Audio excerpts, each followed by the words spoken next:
Olá pessoal, vamos retomar então o nosso tema biomecânica e vamos iniciar nossa conversa de hoje falando sobre o que significa o trabalhar sentado, né?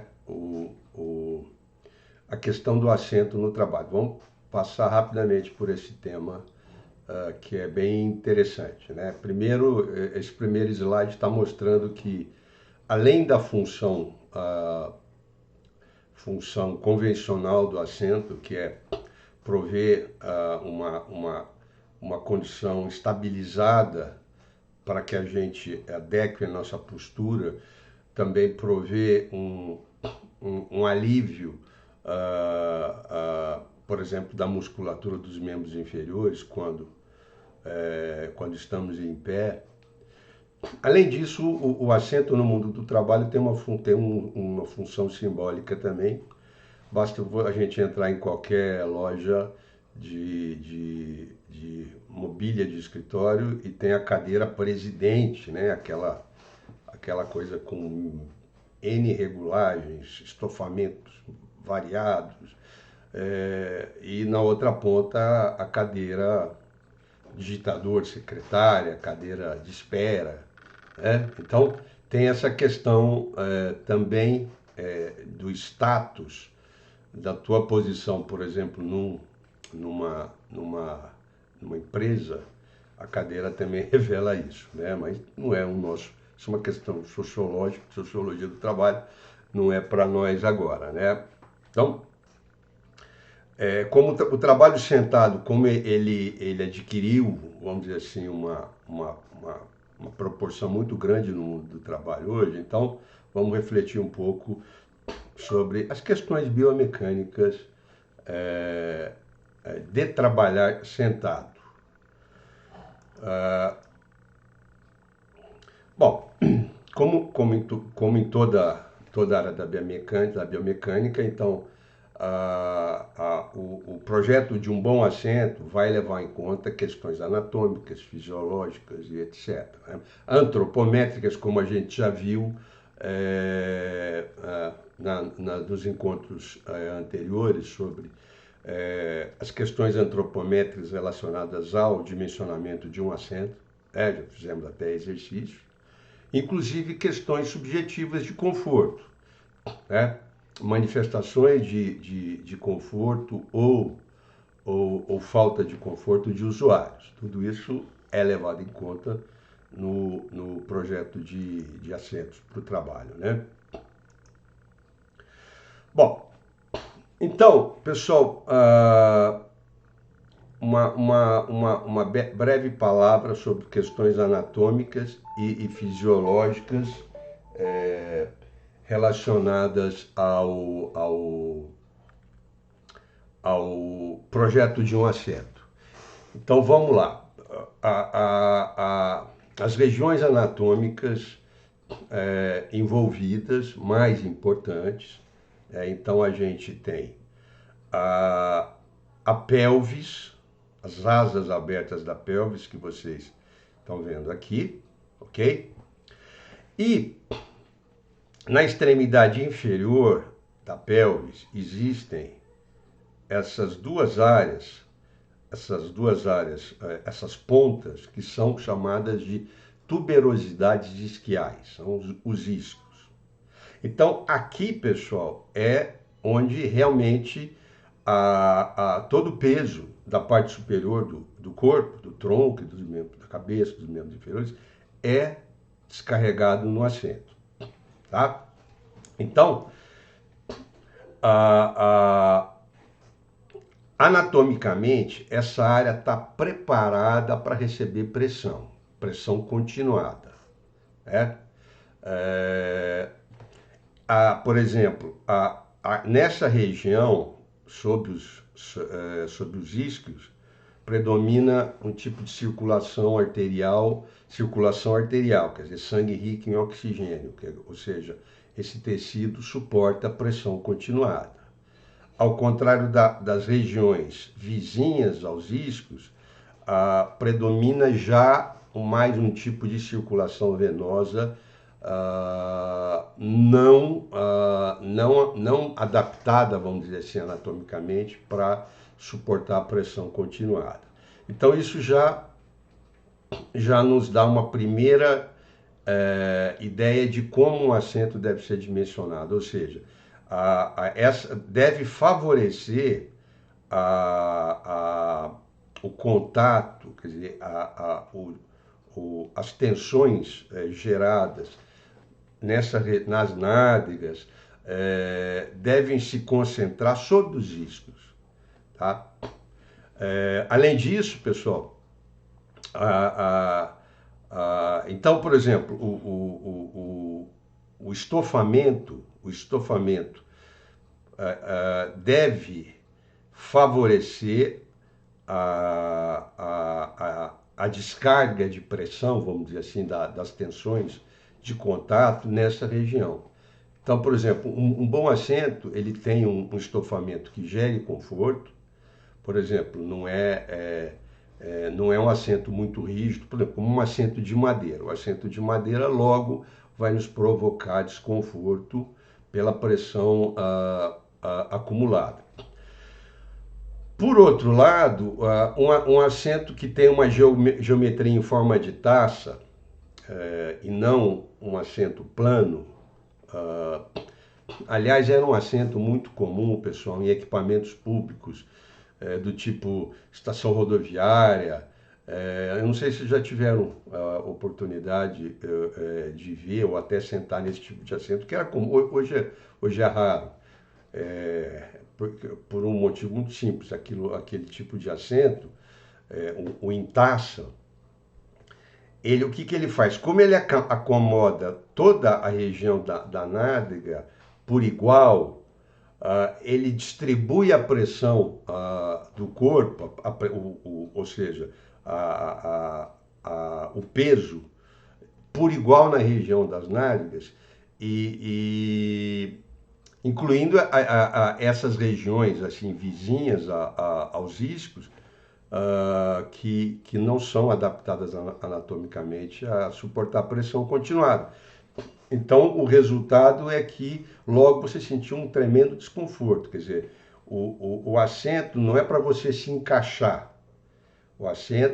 Um bom assento, ele tem que concentrar, ele tem que dissipar as tensões, principalmente nessa região dos isquios, né? E além de tudo, ele tem que prover espaço para você se movimentar, para você acomodar um lado, acomodar o outro, descarregar a pressão. Isso a gente faz instintivamente quando nós estamos trabalhando sentado, certo? Voltando àquela ideia, né, pessoal, sobre a questão da postura, aquela visão antiga, né, paternalista de postura, que a pessoa tem que ficar quietinha, retinha, com as costas eretas. Nosso corpo, a rigor, foi feito para o movimento, né? Então, o estar sentado já não é exatamente natural, vamos dizer assim. Mas, além disso, a gente quer ter variabilidade postural, a gente quer adaptar a postura que nos convém, o nosso corpo sabe.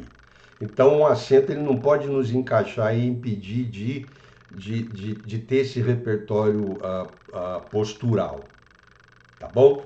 Então fica essa primeira ideia de assento como aquele elemento que vai dissipar as tensões geradas pelo peso da parte superior do corpo, e esse dissipar tem que ser feito de forma inteligente.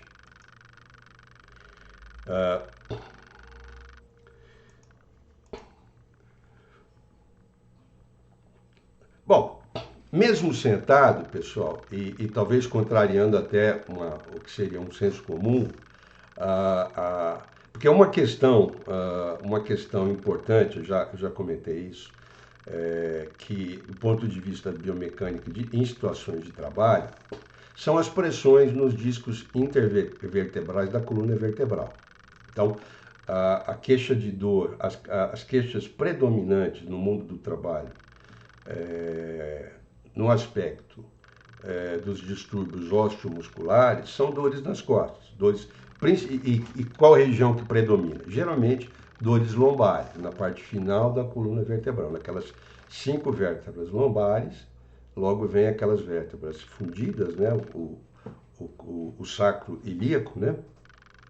Então, é, de forma até não senso comum, quando você trabalha sentado, a pressão intradiscal nessa porção final da coluna vertebral, né, na porção lombar, ela é maior do que em pé. Essa figura está mostrando aqui, por exemplo, considerando como 100% a pressão entre L3 e L4, ou seja, a terceira e a quarta vértebra lombar, tomando a postura em pé como 100%, a postura sentada, ereta, acrescenta 40% de pressão, 140% de pressão. A postura sentada, relaxada, com o tronco para frente, flexionado, aumenta ainda essa pressão intradiscal. Aqui está mostrando que deitado, a região lombar, evidentemente, né, claro, porque as tensões estão sendo dissipadas por outras regiões do corpo, alivia bem, como está mostrando aqui, 24%. Então, isso aqui é mais um sinal de que a variabilidade postural é importante. Essas figuras estão mostrando o que acontece anatomicamente na postura sentada, quer dizer, há um giro dessa região pélvica dos quadris, ela gira, isso altera um pouco as curvaturas normais da coluna vertebral, tá? Então, em linhas gerais, existe uma recomendação para você, a um certo intervalo de tempo, levantar, dar uma pequena caminhada e depois volta para o trabalho sentado. Isso é muito importante, essas pausas, pessoal, pausas curtas, às vezes de menos de 1 minuto, são muito importantes para quem enfrenta jornadas de 8, 10 horas de trabalho sentado. Então, isso é uma recomendação muito clara. Existem até softwares que lembram a gente, né, de levantar e alternar a postura sentada com a postura em pé, né? Mas vamos sempre lembrar disso, para a gente se preservar do ponto de vista biomecânico, vamos sempre alternar, sentado e em pé, em intervalos mais ou menos regulares, né? Aqui os gráficos estão mostrando outras, assim, os repertórios posturais normalmente adotados em várias tarefas. Aqui a relação entre o ângulo de inclinação do assento, do encosto do assento, perdão, né? Do encosto do assento, o papel que esse ângulo de inclinação do encosto, tá vendo? Olha, do encosto do assento, tem na geração da pressão nos discos intervertebrais. Então, com o aumento desse ângulo de inclinação do nosso encosto, tá certo? Diminui a pressão intradiscal.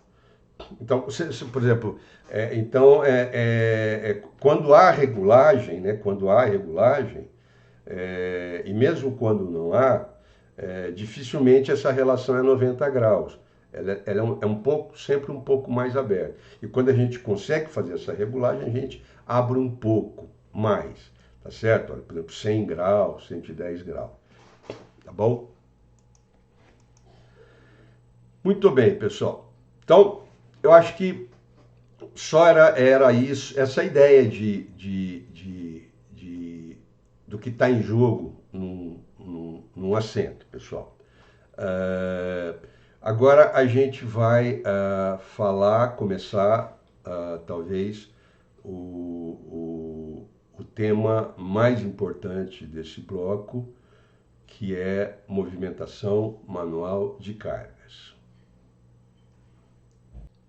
Esse tipo de tarefa, a gente já comentou, é muito comum no mundo agrícola e por isso ele tem uma importância especial no nosso curso, né? Eu quero só lembrar de novo que na nossa vida profissional, muito possivelmente nós vamos ter pessoas executando esse tipo de tarefa próximas de nós, eventualmente até sob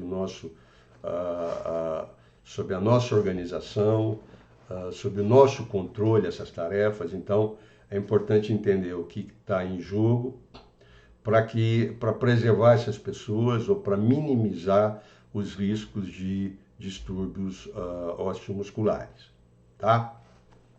Então, as ações mais comuns são essas, né, pessoal? Levantar, abaixar, empurrar, puxar, segurar, transportar cargas, né? Sejam caixas de tomate, seja o que for, né?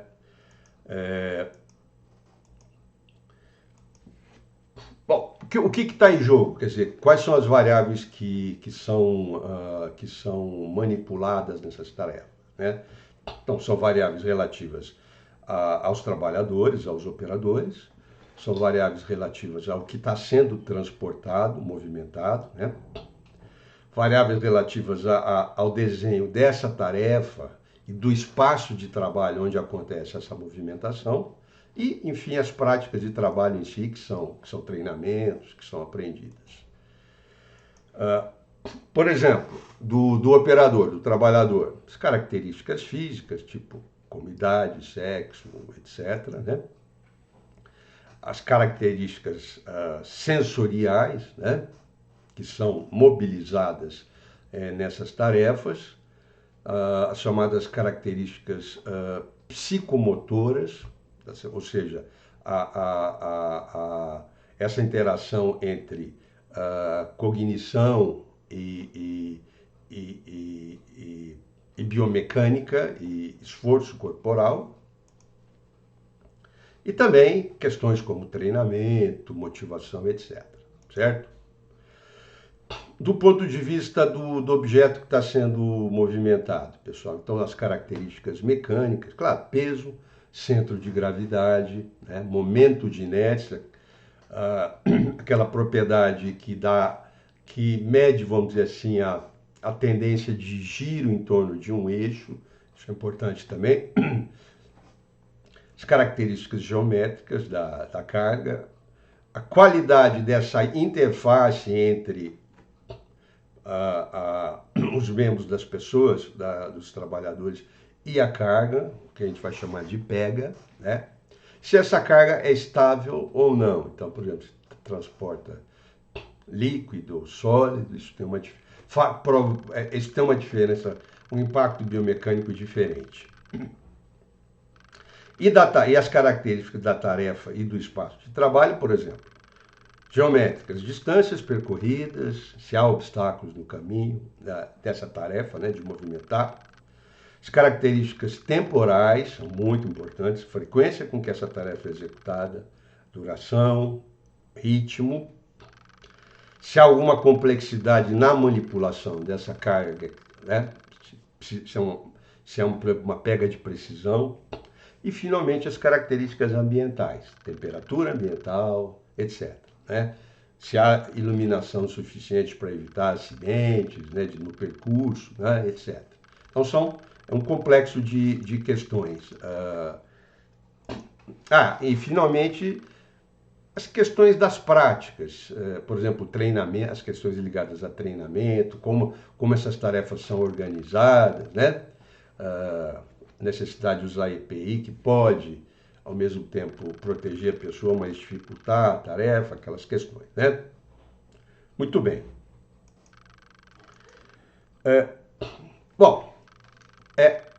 Esse tipo de tarefa, pessoal, que também é muito comum no mundo industrial, né? Naqueles grandes armazéns, né? Imagina o armazém de uma Amazon da vida, como envolve movimentação, boa parte mecanizada, tudo bem, mas ainda há muita manipulação manual, tá certo, de cargas, no mundo agrícola, isso é claro, né? Mas, enfim, essas tarefas, elas impõem, estressam o nosso sistema músculo-esquelético, inclusive o sistema cardiovascular, né? Então, a ideia aqui é a gente aprender algumas técnicas que permitam analisar a partir daquelas características das tarefas que a gente já repassou, analisar o grau, vamos dizer assim, o grau de severidade que uma determinada tarefa potencialmente pode impor sobre a pessoa que está executando. Então, e esses métodos, pessoal, esses métodos são de várias naturezas, a gente vai ver logo a seguir, tá? Enfim, já começando nas formas de abordar esse problema. Então, eu vou apresentar para vocês aqui rapidamente 4 metodologias que derivam de técnicas de ciências distintas para avaliar tarefas de movimentação manual de cargas. A própria biomecânica, o método biomecânico, o método fisiológico, o método psicofísico, já vou comentar com vocês o que significa essa disciplina da psicofísica, e finalmente as abordagens epidemiológicas. Tá? Já vamos ver na sequência cada uma dessas abordagens para essas tarefas, ok?